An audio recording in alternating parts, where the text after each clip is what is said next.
जय श्री श्याम। दोस्तों, बाबा खाटू श्याम कहते हैं, जब इंसान की हर कोशिश नाकाम हो जाती है तो शायद वो इस वर्ड की ओर इसलिए नहीं मुड़ता कि उसे चमत्कार चाहिए, बल्कि इसलिए कि उसे सुकून चाहिए। दोस्तों, मैं आपके लिए एक ऐसी कहानी लेकर आया हूं जिसे सुनने के बाद आप अपने बुरे समय से निकलकर एक सफल इंसान बन सकते हैं। दोस्तों, वीडियो को पूरा देखें, क्योंकि बाबा खाटू श्याम कहते हैं कि कोई भी इंसान अगर कोई भी काम आधा करता या फिर आधा सुनता है तो उसका कोई भी सपना पूरा नहीं होता है। इसलिए वीडियो को अंत तक देखें और कमेंट में जय श्री श्याम बाबा जरूर लिखिए, ताकि आपका हर एक सपना जल्दी पूरा हो सके। तो दोस्तों, कहानी शुरू करते हैं। यह कहानी है एक ऐसा इंसान का जिसका नाम था राजीव। दिल्ली के भीड़ में एक थका हुआ चेहरा, रोज बस पकड़ता था, फाइलें हाथे में, पर आंखें में टूटे सपनों की थकान थी। राजीव की उम्र लगभग 30 साल की थी, पर जिंदगी उसे 50 का बोझ दे चुकी थी। कितनी कोशिश करो, हर बार बस हाथ से निकल जाता है। कभी उसके बड़े सपने थे, खुद का बिजनेस, खुशहाल परिवार, पर वक्त ने सब छीन लिए थे।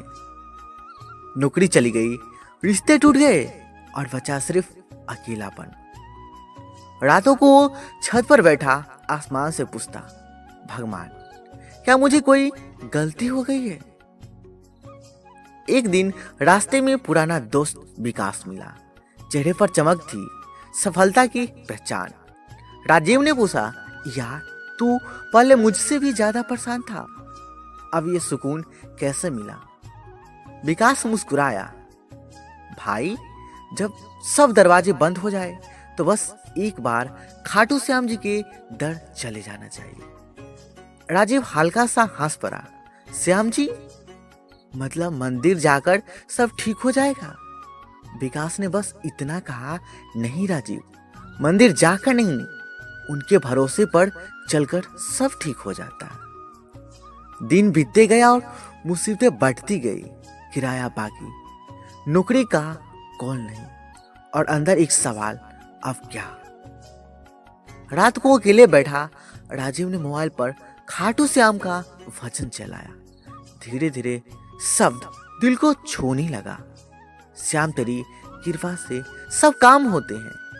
आंखों से आंसू निकले और उसी पल उसने तय कर लिया, मैं खाटू जाऊंगा। अगली सुबह छोटा सा बैग, कुछ पैसे और दिल में भरा दर्द लेकर राजीव निकल पड़ा जयपुर की ओर। बस खिड़की से वो हवा आती रही, वो बार बार वही मंत्र दोहराता रहा, हे श्याम, बस एक बार बुला लो। जैसे वो खाटू नगरी पहुंचा, वहां की हवा में कुछ अलग ही शांति थी। हर गली में श्याम नाम गूंज रही थी, लोग मुस्कुरा रहे थे, कोई भजन गा रहा था, कोई प्रसाद बांट रहा था। राजीव के कदम अपने आप मंदिर की ओर बढ़ने लगे। मंदिर में भीड़ थी, पर माहौल अलौकिक। घंटियों की आवाज, शंखनाद और बीच में श्याम जी की मूर्ति। जैसे ही उसकी नजर बाबा के दरबार पर पड़ी, वो वही ठिठक गया। आंखों से आंसू अपने आप निकलने लगे। राजीव फुसफुसाते हुए, हे श्याम, मैं हार गया हूं, अगर तू है तो बस मुझे संभाल लो। वो वही जमीन पर बैठ गया। भीड़ के बीच उसे लगा कोई उसके कंधे पर हाथ रख रहा है, जैसे कोई कह रहा है, मैं हूं ना। मंदिर से बाहर निकला तो राजीव वही नहीं था। चेहरा वही था, पर नजरें बदल चुकी थी। दिल में पहली बार विश्वास जगा था। वापस घर आया और उसने पुराने बिजनेस आइडियाज को फिर से शुरू किया। वो हर दिन काम से पहले वो एक दिया जलाता और कहता, श्याम, आज का दिन तुम्हारे नाम। धीरे धीरे काम चलने लगा, क्लाइंट्स लौटे, ऑर्डर बढ़े और राजीव के भीतर का डर मिटने लगा। हर सफलता पर वो कहता, श्याम की कृपा से। 1 साल बाद राजीव वही जिसने हार मान ली थी, अब अपनी खुद की कंपनी का मालिक था। माता पिता के चेहरे पर गर्व था।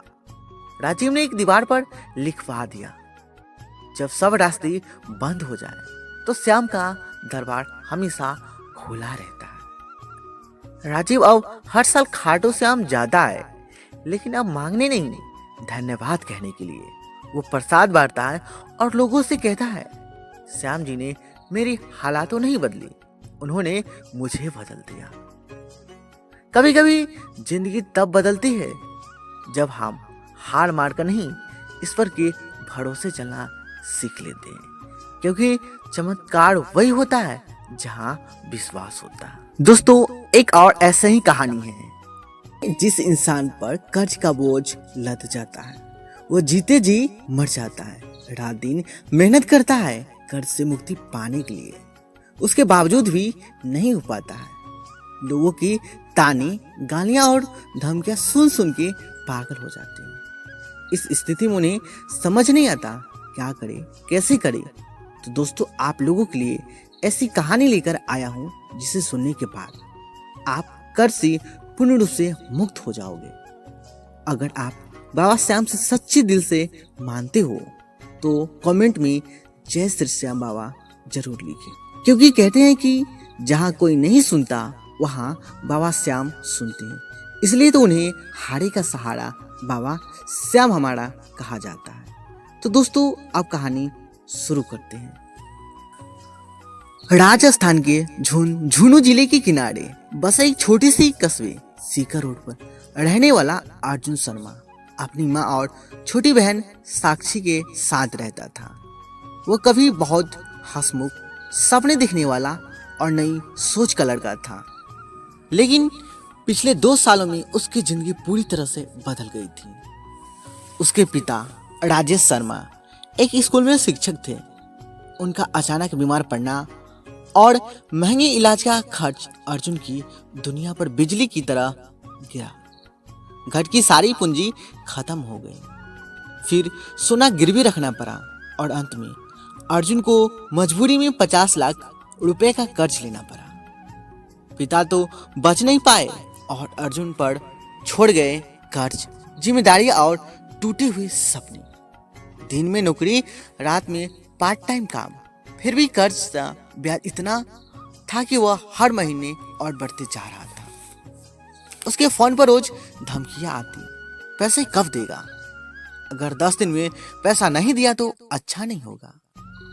एक समय ऐसा आने लगा कि अर्जुन रात में सो भी नहीं पाता था। लगातार जागना, तनाव, डर सब मिलकर जैसे उसका खून चूस रहे थे। एक शाम अर्जुन अपने कमरे में बैठा कर्ज की कागजों को बार बार देख रहा था। अचानक तेज हवा का झोंका आया और उसकी अलमारी में एक रखी हुई पुरानी डायरी जमीन पे गिर पड़ी। और डायरी उसके पिताजी की था। डायरी का पन्ना हवा से खुला हुआ था और उस पर लिखा था, जब जीवन में हर रास्ता बंद हो जाए तो खाटू श्याम का द्वार ही अंतिम सहारा बनता है। अर्जुन को यह बेहद अजीब लगा। उसने अपने पिता को कभी खाटू श्याम के मंदिर जाते नहीं देखा, तो फिर यह लाइन कहां से आई। इसी सोच में वह डायरी पलट रहा था कि अचानक उसके मोबाइल पर अनजान नंबर से कॉल आया। अर्जुन, बस 3 दिन बचे हैं, अगर पैसे नहीं मिले तो याद रखना, हम किसी से भी पैसा निकलवा सकते हैं। अर्जुन का दिल धड़क उठा। उस रात उसकी नींद उड़ी हुई थी और डायरी की उस लाइन को बार बार पढ़ता रहा, जैसे किसी अदृश्य शक्ति ने वह पन्ना खुलवाया हो। अगली सुबह अर्जुन थकान और तनाव से टूटा हुआ बाहर निकला। बस स्टैंड पर बैठकर वह अपने अगले कदम के बारे में सोच रहा था। उसी समय एक बूढ़ी दादी उसके पास बैठी और बिना किसी संदर्भ के बोली, बेटा, मन का बोझ लेकर ना चलो, एक बार खाटू श्याम के धाम जाओ। जो लोग टूट जाते हैं, श्याम बाबा उन्हें फिर से खड़ा कर देते हैं। अर्जुन हक्का बक्का रह गया। उसने खाटू का नाम किसी को नहीं बताया था। डायरी का पन्ना सिर्फ उसने पढ़ा था। क्या यह भी एक संकेत था? दादी मुस्कुराई और बोली, बाबा बुलाते नहीं, खींच लेते हैं। इन शब्दों ने अर्जुन के भीतर अजीब सी हलचल पैदा कर दी। वह सोचने लगा, क्या सच में मुझे खाटू श्याम जाना चाहिए? अर्जुन ने फैसला किया, वो खाटू श्याम जाकर ही आएगा। घर लौटकर उसने अपनी माँ को बताया। माँ ने उसके कंधे पर हाथ रखा और कहा, बेटा जहां मन कहे वहां जाओ, श्याम जी सब ठीक कर देंगे। अगले दिन अर्जुन ने अपने थोड़े से बचाए पैसे लेकर बस पकड़ी। बस में बैठते ही उसे एक अलग सा सुकून महसूस हुआ, जैसे कोई बोझ हल्का हो रहा हो। बस में उसके अगले एक साधारण सी बुजुर्ग महिला बैठी थी। कुछ देर की चुप्पी के बाद उन्होंने अर्जुन की ओर देखकर कहा, तुम चिंतित हो, तुम पर कोई बड़ा बोझ है, लेकिन खाटू के बाद सब ठीक हो जाओगे। अर्जुन चौंक गया। यह दूसरी बार था जब किसी बुजुर्ग ने उसकी समस्या को बिना कुछ जान पहचान किए कुछ कह दिया। सफर के दौरान वह खिड़की से बाहर देखता रहा। हर मील के साथ उसे लगता था कि वह किसी अनजान मंजिल की ओर नहीं, बल्कि अपनी किस्मत की ओर बढ़ रहा है। कई घंटों की यात्रा के बाद बस खाटू श्याम धाम के पास रुकी। नीले आसमान के नीचे विशाल मंदिर की सुनहरी छत सूरज की रोशनी में चमक रही थी। हवा में भजन, शंख ध्वनि और फूलों की खुशबू घुली हुई थी। अर्जुन ने जैसे ही पहला कदम मंदिर की ओर बढ़ाया, उसे लगा जैसे किसी की आंखें उसे दूर से पुकार रही है। वह भीड़ से चिढ़ता हुआ मुख्य द्वार की ओर बढ़ा। लोगों की लाइन बहुत लंबी थी, पर अर्जुन मन से शांत था। कई घंटों बाद जब वह बाबा के दरबार के बिल्कुल सामने पहुंचा, तो उसकी आंखों में आंसू भर आए। उसके शरीर में एक अजीब सी ऊर्जा दौड़ने लगी। उसने बस एक प्रार्थना ही की, बाबा मेरा रास्ता रोशन कर दो। दर्शन करके वह जैसे ही बाहर निकला, कोई उसे हल्के से पुकारता है, बेटा। अर्जुन मुड़कर देखता है, उसके सामने एक सफेद कपड़ों में लिपटा हुआ एक वृद्ध आदमी खड़ा था। चेहरा तेज से दमकता हुआ, आंखों में अजीब सी शांति। वृद्ध आदमी ने कहा, तुम्हें डरने की जरूरत नहीं है। जिसके सिर पर श्याम का हाथ हो, उसे कोई नुकसान नहीं पहुंचा सकता। अर्जुन थरथरा गया। उसने कुछ नहीं कहा था, पर वृद्ध आदमी ने सब बता दिया।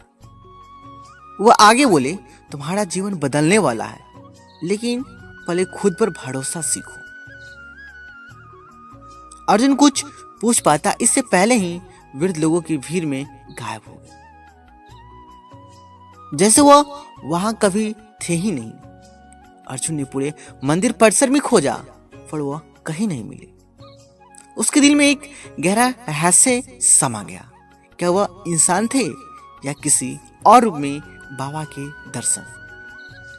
खाटू से लौटने के अगले दिन अर्जुन सामान्य दिन की तरह नौकरी पर गया, लेकिन शाम को अचानक उसके ईमेल पर एक मेल आया, आपका स्टार्टअप आइडिया शॉर्टलिस्ट हुआ है, कृपया तुरंत संपर्क करें। अर्जुन तो भूल ही चुका था कि 2 साल पहले उसने टेक्नोलॉजी आधारित एक बिजनेस आइडिया भेजा था। उसने बिना उम्मीद के भेजा था, क्योंकि उसके पास पैसा और साधन नहीं था। उसी रात HR का फोन आया, हम आपकी आइडिया में निवेश करना चाहते हैं, कृपया कल दिल्ली पहुंचे। अर्जुन को लगा कोई मजाक है, पर उसके भीतर वही अजीब आत्मविश्वास जाग उठा जो खाटू से लौटते समय आया था। अगले दिन अर्जुन दिल्ली पहुंचा। ऑफिस शानदार था। कंपनी के 3 सीनियर अधिकारी उसका स्वागत कर रहे थे।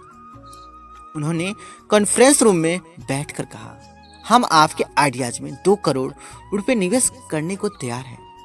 अर्जुन अस्तव्यस्त रह गया। उसे लगा, क्या यह सच है? क्या उसकी किस्मत एक रात में बदल गई? ऑफिस से बाहर आते समय वह हर बार वही सोच रहा था, यह सब कैसे हुआ? और उसके मन में अपने आप आवाज आती, बाबा श्याम की कृपा। अर्जुन ने अपनी कंपनी शुरू की। एक टेक प्लेटफॉर्म जो छोटी दुकानदारों को ऑनलाइन बेचने की सुविधा देता था। कुछ ही महीनों में उसके प्लेटफॉर्म पर 10 से ज्यादा लोग जुड़ चुके थे। निवेशकों का पैसा दोगुना हो गया। समाचार पत्रों में उसकी इंटरव्यू छपने लगी। लेकिन अर्जुन भूला नहीं, पहले 50 लाख का भारी कर्ज उतारा। उसने सबसे पहला काम यही किया, सारा कर्ज चुकाया, घर वापस गिरवी से छुड़वाया और बहन की पढ़ाई फिर से शुरू करवाई। माँ ने जब कर्ज मुक्त घर में पहली बार आरती उतारी तो उनकी आंखें भर आई। कंपनी बढ़ती गई, अर्जुन करोड़पति बनता गया, लेकिन उसके मन में एक सवाल चुभता रहा, वो सफेद कपड़ों वाला वृद्ध इंसान कौन थे। एक दिन अचानक उसे लगा जैसे कोई फिर से बुला रहा है। वह तुरंत खाटू श्याम धाम के लिए निकल पड़ा। मंदिर में पहुंचकर उसने वही बुजुर्ग की खोजने की कोशिश की। कई साधुओं से पूछा, क्या यहाँ ऐसे सफेद कपड़ों वाले वृद्ध हैं? सभी ने एक ही जवाब दिया, नहीं बेटा, यह ऐसे किसी व्यक्ति को कभी नहीं देखा। अर्जुन के शरीर में सिरहन दौड़ गई। अर्जुन मंदिर के मुख्य द्वार के सामने बैठ गया। वह याद करने लगा, वह चेहरा, वह आवाज, वह शांति। वह सोचने लगा, क्या वह एक इंसान थे या किसी और रूप में बाबा श्याम स्वयं थे। उसी समय मंदिर के आंगन में भजन बजने लगा। निश्चय कर विश्वास श्याम पे रखो, श्याम तेरा संकट हारेंगे। अर्जुन की आंखें भर आई। उसे लगा जैसे उसके सभी सवालों का जवाब मिल चुका हो। वो मुस्कुराया और बोला, बाबा आपकी लीला समझ में आ गई। आज अर्जुन एक सफल उद्यमी है। उसकी कंपनी करोड़ों में खेल रही है, लेकिन हर महीने वह खाटू श्याम जाता है और वही एक बात कहता है, बाबा कर्ज से मुक्ति तो मिली, पर आपकी कृपा का सस्पेंस आज तक नहीं सुलझा और शायद कभी सुलझना भी नहीं चाहिए। अर्जुन की कहानी इस बात का प्रमाण बन गई कि जहां इंसान हार मान जाता है, वहां से श्याम बाबा की लीला शुरू हो जाती है।